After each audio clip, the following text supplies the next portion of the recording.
Radio TV Nuevo Paraguay presenta su compacto de noticias.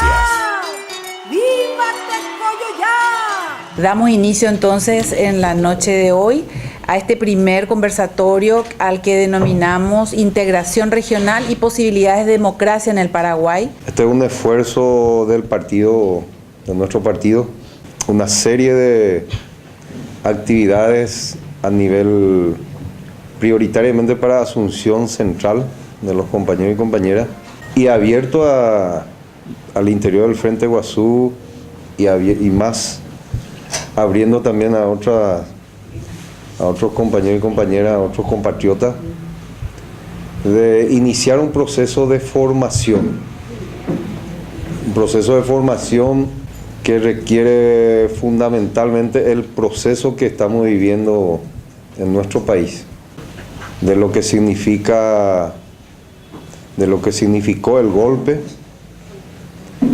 el objetivo del golpe, que es fundamentalmente dar garantía jurídica y política a los grandes negocios, a las grandes transnacionales, a las privatizaciones de las empresas estratégicamente importantes para el desarrollo, lo que significó en términos también del objetivo del golpe, que es la pulverización, la dispersión de los movimientos sociales progresistas e incorporar una cuña al proceso de integración para desintegrar. Ese es el objetivo del golpe que se dio en un gobierno democrático construido por el pueblo, instalado por el pueblo. El resultado, las tendencias posteriores a las elecciones y lo que se da algunos indicios en términos de lo que va a hacer este gobierno del cartismo. ¿Por qué digo cartismo? Pues no es un gobierno, ya es en esencia de lo que fue el Partido Colorado. Es un gobierno que fue construido usurpándose un partido por un grupo económico legal e ilegal, un grupo económico mafioso ligado a una cuestión internacional.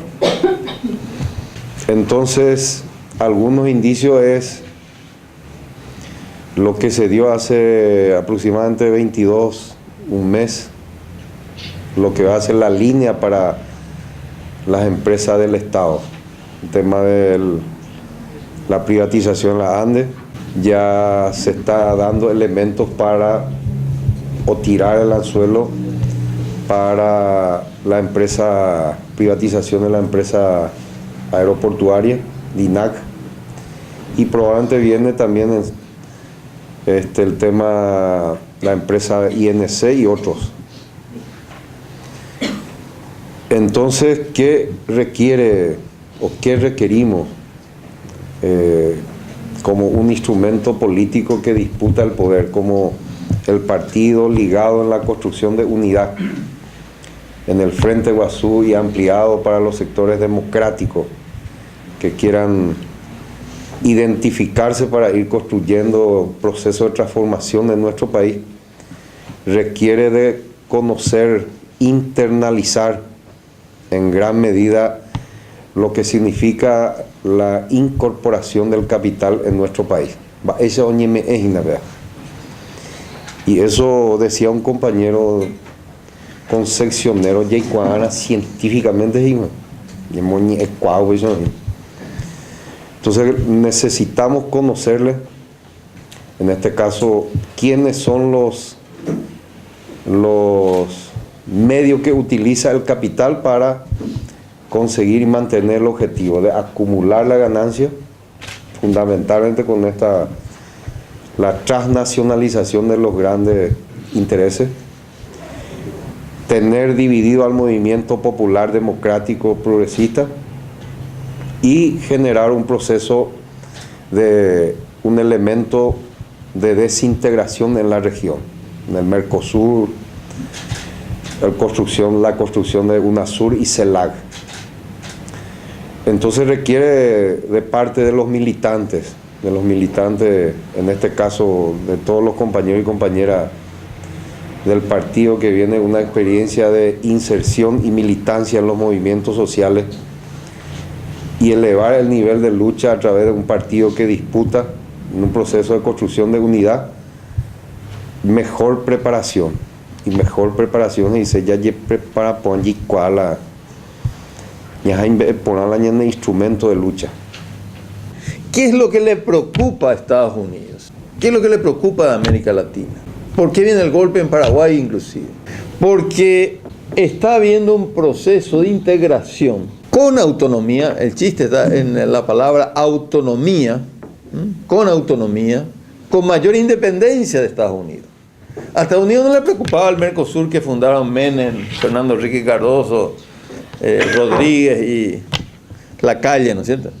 Puede ser un Mercosur para las transnacionales, para los Estados Unidos, totalmente funcional, ¿no es cierto? Pero cuando comienza a cambiar el sentido, y fíjense, nuestros gobiernos no son, el gobierno de Brasil no es para nada un gobierno revolucionario, gobierno muy, muy moderado, ¿no es cierto? El gobierno de Brasil es un gobierno muy moderado, no ha hecho grandes reformas estructurales, no ha hecho, inclusive en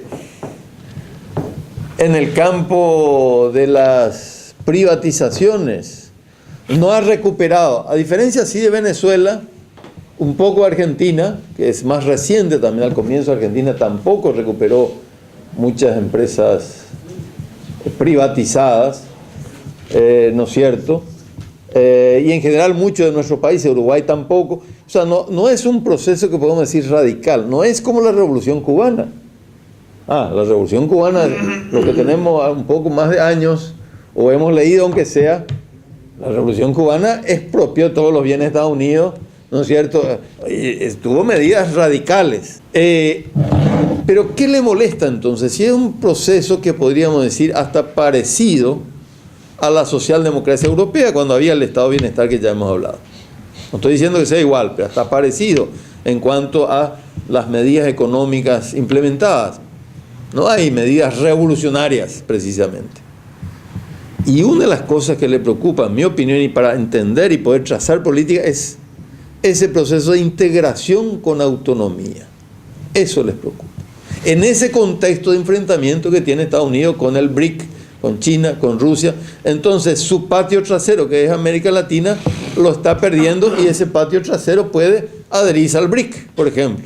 Y de hecho ya está Brasil ahí, ¿no es cierto? Entonces, esa correlación de fuerzas, que no es ya de carácter, inclusive no un enfrentamiento de carácter ideológico como era durante la Guerra Fría, sino es, claro, en el caso de China, pero China también ya es un comunismo totalmente light, podemos decir, pro mercado, hay grandes transnacionales, ¿no es cierto? Rosa, así muy suavecito, y Rusia nada que ver, no está con ningún socialismo, ¿no? Entonces, el tema es la disputa por el poder, por la hegemonía mundial, porque, bueno, y entonces, yendo ya entonces más a América Latina, en nuestro país, si la preocupación de Estados Unidos es la integración y la autonomía, ¿dónde va a bombardear y va a subvertir el orden y va a tratar a esas dos cosas, integración y autonomía? Eso es lo que le preocupa. No las reformas sociales, está bien, eso le puede molestar un poco, pero no es el meollo de la cuestión. Por eso, ¿qué le molestaba de nuestro gobierno, el gobierno de Fernando Lugo? ¿Qué le molestaba? Los grandes cambios sociales. Y no pudimos hacer los grandes cambios sociales. Algo hicimos, pero el Congreso no nos dejaba, el Poder Judicial tampoco nos dejaba. O sea, allí no había nada que pudiera preocupar a los Estados Unidos, ¿no es cierto? ¿Qué le íbamos a dar? Ni remotamente. ¿Sí? ¿Qué les preocupaba al gobierno de Fernando Lugo? La integración de la autonomía. O sea, que el gobierno de Fernando Lugo estaba apoyando el proceso de integración, estaba apoyando esa mayor autonomía. Fíjense lo que hace América Latina, y sobre todo América del Sur, el núcleo más duro. Nosotros tenemos América Latina, que está CELAC, se crea la CELAC, en primer el grupo más amplio, que se crea en el 2010, hace poco nomás. Y por eso que hay una escalada también. La CELAC es una OEA sin Estados Unidos, enfrentamiento directo con Estados Unidos. Es decir, acá somos autónomos nosotros, fuera ustedes, ¿no es cierto? Eso es, en términos diplomáticos es usted afuera. Por eso es que viene la OEA acá a tratar de incidentar nuestro proyecto, porque es la voz de Estados Unidos, ¿sí? ¿No es cierto? Y por eso UNASUR y Mercosur tuvieron otras opiniones, ¿sí?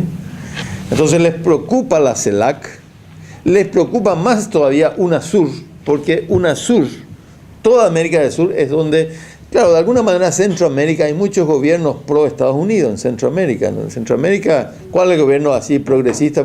Y en Nicaragua un poco, ya le echaron, en Honduras ya, ¿no es cierto? Salvador, más o menos.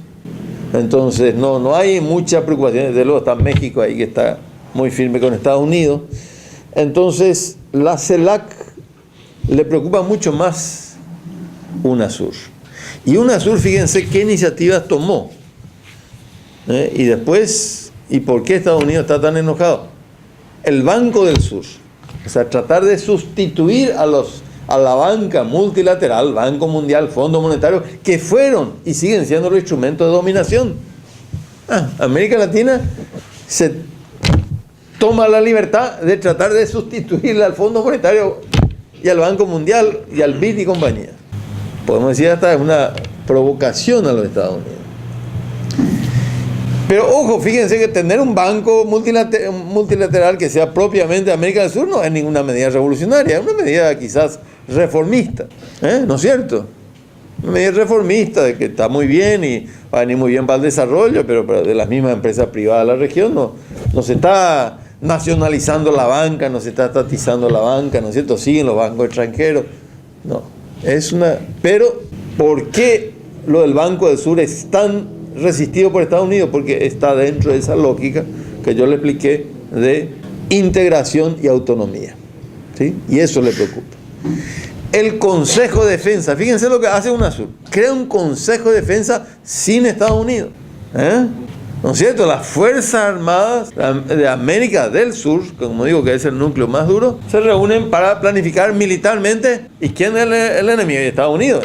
Yo estaba en el Parlasur, miren, y como el tema energético. Si algo les preocupó mucho a la bancada, sobre todo progresista brasileña, que a todos, inclusive la no progresista, fue cuando Brasil, ustedes habrán escuchado, descubrió el yacimiento del Presal también, que es yacimiento gigantesco de petróleo, no convencional también, y donde Brasil reivindica, está dentro de sus aguas territoriales, pero es un poco discutible. ¿Y qué hizo Estados Unidos? Y movió su cuarta flota. Fíjense cómo entra el tema militar y el tema energético. Y uno de los pronunciamientos, varios pronunciamientos del Parlasur, es contra la cuarta flota y en preservación de la soberanía energética de la región. Nacimiento del Presal de Brasil. Para que ustedes vean cómo están los enfrentamientos. Bueno, entonces, el Consejo de Defensa de UNASUR, tema que le preocupa a Estados Unidos.